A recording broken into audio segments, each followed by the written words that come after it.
Magsayo todo kayod sa ensayo matapos ang seryosong banat ni Magnise. Walang pahinga at tila mas lalong ginaganahan mag-ensayo ang dating world champion na si Mark Magnifico Magsayo.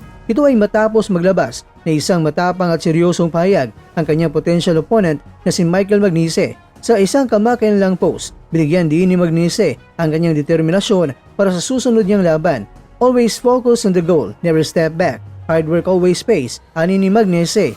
Lalong uminit ang usapan dahil ang tapat ng Magsayo at Magnise ay pinupuntiryang isama sa undercard na inaabangang main event sa pagitan ni Ryan Garcia at ni Mario Barrios. Dahil sa laki ng intabladong ito, hindi nagpapatumpik-tumpik ang Pinoy boxer sa kanyang paghahanda.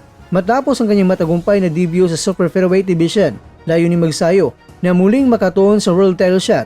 Ang laban kay Magnise, na kilala rin sa kanyang pagiging agresibo sa loob ng lona, ay magsisilbing malaking pagsubok para sa pangarap ng Pinoy na maging kampiyon muli. Sa ngayon, nakatutok ang kampo ni Magsayo sa pagpapalakas ng stamina at bilis upang masiguro na hindi siya mabablangko sa oras na makarap ang tila gutom na si Magnise.